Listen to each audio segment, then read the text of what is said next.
नमस्कार, स्वागत है आप सबका अपने YouTube चैनल टीचर अपडेट 247 पे। दोस्तों, विशिष्ट शिक्षक साथियों के वेतन संरक्षण हेतु बिहार सरकार के द्वारा एक लंबे समय से एसओपी जारी करने की बात चल रही थी और फाइनली इस पर बिहार सरकार संज्ञान लेते हुए, शिक्षा विभाग संज्ञान लेते हुए और विशिष्ट शिक्षकों के वेतन संरक्षण के लिए और वेतन भुगतान के लिए जो मानक संचालन प्रक्रिया है यानी स्टैंडर्ड ऑपरेशन प्रोसीजर, जिसको एसओपी बोला जाता है, उसको जारी कर चुका है। इसको हम लोग अभी डिटेल में समझने का प्रयास करेंगे, लेकिन उससे पहले आप सबसे रिक्वेस्ट है कि प्लीज़ एक सब्सक्राइब कर दीजिए। जितने व्यूअर्स देख रहे हैं, आपके एक सब्सक्राइब से मुझे बहुत मोटिवेशन मिलता है। और लाइक कर दीजिए वीडियो को, अपने दोस्तों के साथ शेयर कर दीजिए। कुछ नहीं भी करिए तो एक रिक्वेस्ट ये रहेगा कि एक सब्सक्राइब जरूर कर दीजिए, ये आपसे हम्बल रिक्वेस्ट है। मेरे पूरे मेहनत को आप एक हर्जाना के तौर पे एक सब्सक्राइबर दे सकते हैं, जो कि मेरे लिए वो हर्जाना एक मोटिवेशन बन जाता है। तो मैं उम्मीद करता हूँ कि आपने चैनल को सब्सक्राइब कर दिया होगा, वीडियो को लाइक कर दिया होगा, अपने दोस्तों के साथ शेयर कर दिया होगा। चलिए दोस्तों, वीडियो को स्टार्ट करते हैं और समझने का प्रयास करते हैं। यहाँ देखिएगा, तो हेडिंग ही इसका लिखा हुआ है, तो विशिष्ट शिक्षकों के वेतन संरक्षण यानी पे प्रोटेक्शन एवं तदनुसार वेतन भुगतान हेतु मानक संचालन प्रक्रिया, जिसको स्टैंडर्ड ऑपरेटिंग प्रोसीजर बोला जाता है। अब ये समझिएगा, जो एसओपी ये आया हुआ है, इस एसओपी की जरूरत थी क्या इसकी जरूरत थी, इसकी जरूरत क्यों पड़ी? तो एसओपी की जरूरत इसलिए पड़ी कि विशिष्ट शिक्षकों के वेतन संरक्षण के लिए यानी पे प्रोटेक्शन के लिए किसी तरह कोई स्टैंडर्ड ही नहीं था।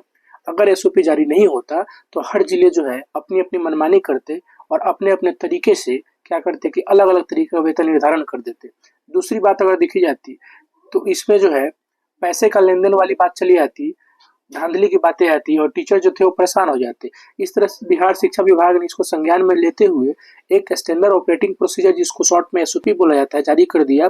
बेसिकली ये समझ लीजिए आप कि एसओपी जो है ये क्या होता है, तो टीचर्स का जो यहाँ पे विशिष्ट शिक्षकों के लिए अगर बात किया जाए तो इनके वेतन संरक्षण पे प्रोटेक्शन को और उनके वेतन भुगतान के लिए एक तरह से एक नियमावली हो गई। नियमावली नहीं बोलेंगे इसको, एक तरह से रूल रेगुलेशन का एक समझिए कि एक लिस्ट हो गया। कैसे क्या होगा, कौन से क्लास के टीचर को कैसे क्या मिलेगा, किस तरह से आपको अप्लाई करना है, हर चीज की बातें इसमें मेंशन की जाती है। तो उसी को लेकर के यहाँ पे अगर नजर डालें आप, तो ये आपका अधिसूचना संख्या हो गया, डेट हो गया 26/12/2013 के आलोक में विशिष्ट शिक्षकों को वेतन संरक्षण हेतु मानक संचालन प्रक्रिया, एक तरह से मानक हो गया, एक पैमाना हो गया, है ना। आगे अगर देखा जाए तो फर्स्ट पॉइंट क्या बोल रहा है इस एसओपी का पहला पॉइंट, कि बिहार विद्यालय परीक्षा शिक्षक नियमावली 2023 के नियम 8 के तहत विशिष्ट शिक्षकों को पूर्ण वेतन संरक्षण का प्रावधान है। ये तो 2023 की नियमावली की बात हो गई, जो कि ऑलरेडी सब लोग जानते हैं।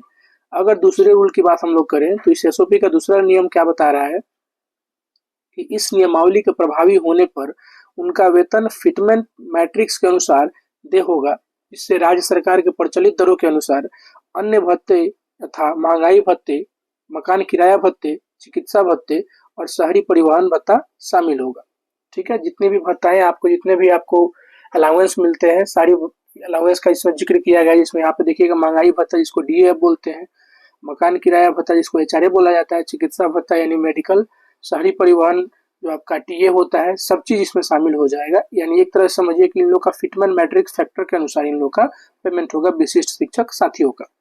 थर्ड पॉइंट और बहुत इंपॉर्टेंट पॉइंट पर अगर नजर डाला जाए तो थर्ड पॉइंट हम ये बता रहा है कि विशिष्ट शिक्षक के लिए फिटमेंट मैट्रिक टेबल के अनुसार 1 to 5, वर्ग 6 to 8, वर्ग 9, 10 और वर्ग 11, 12 के लिए मूल वेतन क्रमशः, मतलब 1 to 5 का हो गया 25,000, 6 to 8 का 28,000, 9, 10 का 31,000 और 11, 12 के लिए 32,000 रुपए ये इनके मूल वेतन के रूप में स्टार्ट होंगे, जो कि आप देख सकते हैं कि जो विद्यालय अध्यापक है उनके ही सिमिलर है। आगे अगर देखा जाए तो स्थानीय शिक्षक के रूप में जिनका वेतन उक्त मूल वेतन से अधिक होगा, उन्हें वर्गवार निर्धारित मूल वेतन के सापेक्ष फिटमेंट मैट्रिक्स टेबल के अनुसार निर्धारित किया जाएगा। देखिए दोस्तों, इस रूल को मैंने अभी मतलब आपको मैंने बताने की कोशिश किया है। सारे रूल को मैं पढ़ दे रहा हूँ, उसका मीनिंग जो है बिल्कुल सरल भाषा में मैंने तैयार किया हुआ है खुद से, तो उसको मैं एक्सप्लेन करने का प्रयास करूंगा। अगर नंबर 4 पॉइंट की तरफ नजर डाला जाए तो जिला शिक्षा कार्य जिला स्तर पर वर्ग 1 to 5, वर्ग 6 to 8, वर्ग 9, 10, वर्ग 11, 12 के ऐसे विशेष शिक्षक जिन्हें वेतन संरक्षण का लाभ दिया जाना है की सूची तैयार की जाएगी। मतलब इनका एक फॉर्मेट, एक लिस्ट तैयार किया जाएगा। ठीक है, और इस तरह से 7 नंबर तक समझिए कि आपका एक तरह से नियमावली तैयार किया गया है, आपका एक रूल रेगुलेशन तैयार किया गया है।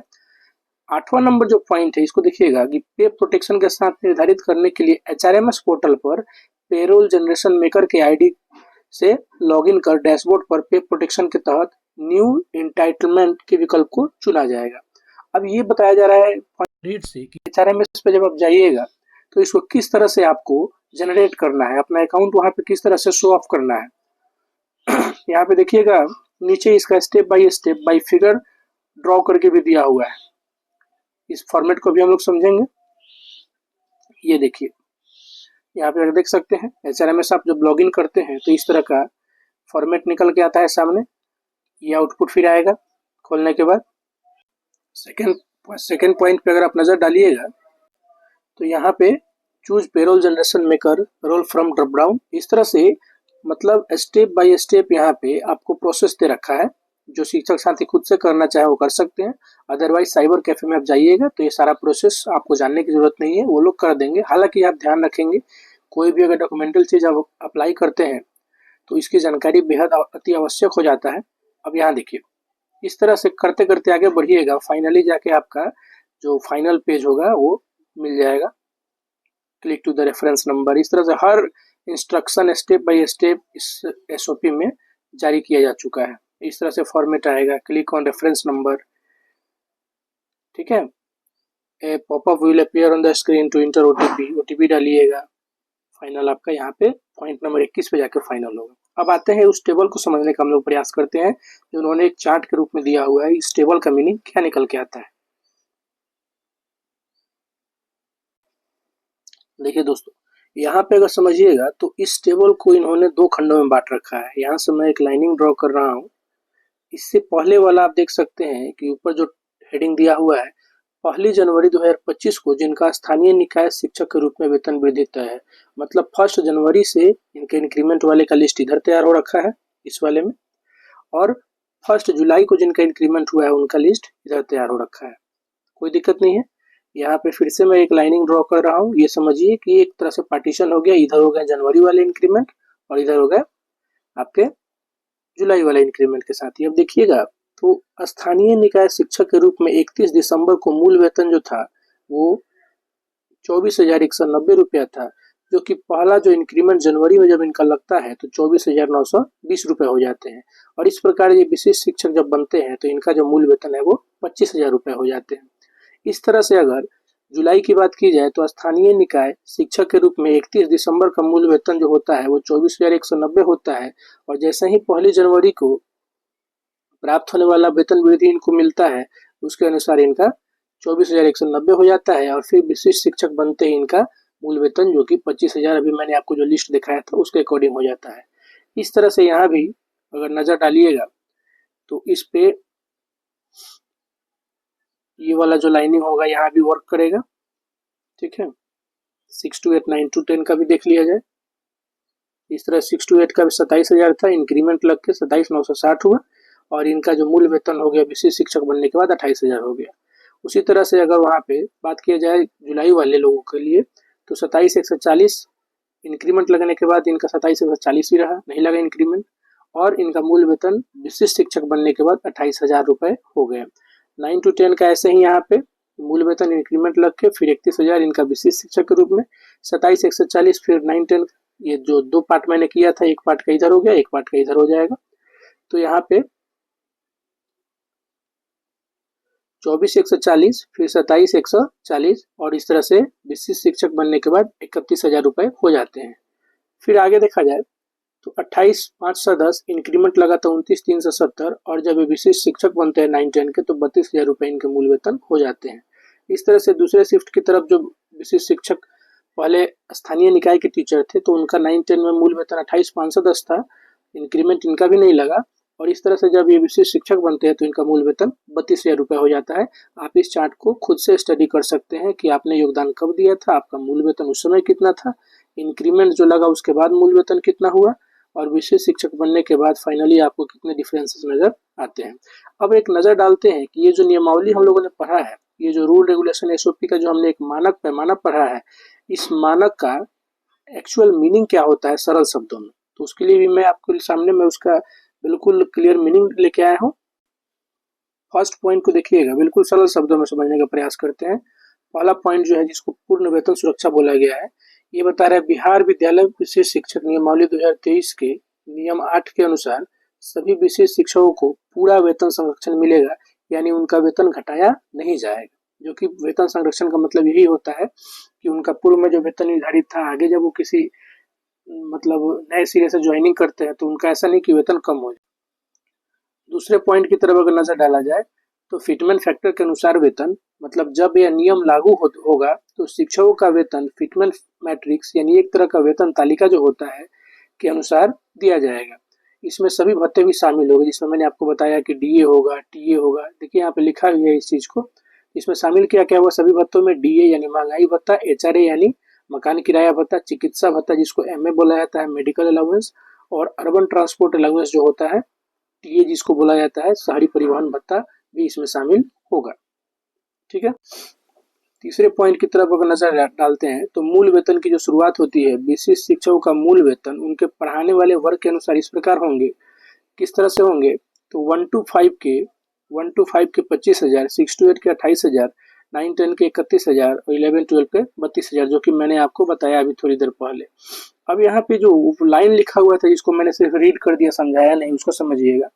तो अगर किसी शिक्षक का वेतन स्थानीय निकाय में इससे ज्यादा था तो उन्हें फिटमेंट मैट्रिक्स के अनुसार समायोजित किया जाएगा। स्थानीय निकाय के जो टीचर है जिनका वेतन जो है विशिष्ट शिक्षक के अकॉर्डिंग ज्यादा हो रहा है, तो वैसे टीचर को फिटमेंट मैट्रिक्स जो आपका एक तरह से पेमेंट का एक चार्ट होता है उसके अनुसार उनको समायोजित करके उनको भी बराबरी का हक दिया जाएगा। इस लाइन का मीनिंग यही बनता है। फिर नंबर 4 लाइन जो है, जिला स्तर पर सूची बनाना। जिला स्तर पर यह सूची तैयार की जाएगी कि कौन कौन से शिक्षक को वेतन संरक्षण का लाभ मिलेगा। इसका लिस्ट डिस्ट्रिक्ट लेवल पे बनेगा कि पे प्रोटेक्शन का जो बेनिफिट है वो किस किस टीचर को देना है। इसका जो एक फाइनल लिस्ट है वो आपके डिस्ट्रिक्ट लेवल पे तैयार की जाएगी। नेक्स्ट पॉइंट नंबर 5 पॉइंट देखा जाए तो सूची में शिक्षक का वेतन 1 जनवरी 2025 या उसके विद्यालय में योगदान की तारीख के अनुसार तय होगा, यानी वेतन वर्गवार पे मैट्रिक्स के अनुसार होगा। 1 जनवरी 2025 या विद्यालय में जिस डेट को आप ज्वाइन किए हैं उसके अनुसार पे मैट्रिक्स और वर्ग के अनुसार, जिस वर्ग में आपने ज्वाइनिंग ली है, मतलब दो चीजें का इसमें मेन फैक्टर होगा, आपकी ज्वाइनिंग किस डेट को हुई है और आपका जो डेट है किस डेट को आपने योगदान किया है। इंक्रीमेंट आपको उसी हिसाब से जुलाई या जनवरी में लगेगा। और आपका जो पेमेंट होगा वर्गवार पे मैट्रिक्स यानी क्लास के अनुसार, और मैट्रिक्स में जो आपका पे मैट्रिक्स में जो आप लिस्ट में जिस लिस्ट में आप आते हैं, जिस जगह को आप डिजर्व करते हैं, उसके अनुसार आपका पेमेंट होगा। अगला पॉइंट जो था पॉइंट 6, ऑर्डर और भुगतान। जिन शिक्षकों को वेतन संरक्षण मिलेगा उनका मूल वेतन अगले 3 दिन में जिला शिक्षा पदाधिकारी द्वारा तय किया जाएगा और ऑफिशियल आदेश जारी होगा। मतलब जिन टीचर्स को पे प्रोटेक्शन देना है उनका जो बेसिक सैलरी यानी मूल वेतन होता है, जिसको आप मूल वेतन बोलते हैं, है ना, बेसिक सैलरी, अगले 3 दिनों में, मतलब 3 दिनों में जिला शिक्षा पदाधिकारी यानी जो आपके डीईओ होते हैं उनके द्वारा इस बात का घोषणा किया जाएगा और ऑफिशियल आदेश भी तुरंत जारी कर दिया जाएगा। फिर अक्टूबर 2025 का वेतन जिला के पास उपलब्ध आवंटन से भुगतान किया जाएगा। जिला के पास जो भी आवंटन हो रहा है तो अक्टूबर 2025 का वेतन उसी के अनुसार पे प्रोटेक्शन को ध्यान में रखते हुए किया जाएगा। और 7 पॉइंट जो है, अगर जिला में अपर्याप्त पैसा आवंटन उपलब्ध नहीं है तो अतिरिक्त फंड की मांग की जा सकती है। अगर पैसे नहीं है तो इसे शिक्षकों को पे मैट्रिक्स को देने के अनुसार तो गवर्नमेंट से इस बात की मांग की जाएगी अतिरिक्त फंड देने की, ताकि विशिष्ट शिक्षकों का जो पेमेंट है वो ससमय बिल्कुल उचित तरीके से और पे मैट्रिक्स के अनुसार, उनके वर्क के अनुसार, उनके ज्वाइनिंग के अनुसार किया जा सके। तो ये पूरा फुल एनालिसिस था आपका जो एसओपी जारी हुआ है उसके लिए। और इसके बारे में आप क्या सोचते हैं बताइए, कमेंट में अपना रिप्लाई जरूर करिए कि आप क्या सोच रहे हैं कि इसमें जो बातें बताई गई है उसमें क्या आपके लिए छूट रहा है, क्या और होना चाहिए था। उसके साथ साथ चैनल को सब्सक्राइब कर दें, वीडियो को लाइक कर दें और अपने फ्रेंड्स के साथ शेयर कर दें। मिलते हैं नेक्स्ट वीडियो में इसी को थोड़ा सा और डिटेल में एनालिसिस करते हुए, डेप्थ एनालिसिस, ताकि आपकी चीज़ें और क्लियर हो। इस उम्मीद के साथ कि आप मेरे चैनल को सब्सक्राइब करेंगे, इस वीडियो को लाइक करेंगे, कमेंट करेंगे, अपने दोस्तों के साथ शेयर करेंगे। मिलते हैं अगली वीडियो में, तब तक अपना ख्याल रखें। धन्यवाद। जय हिंद।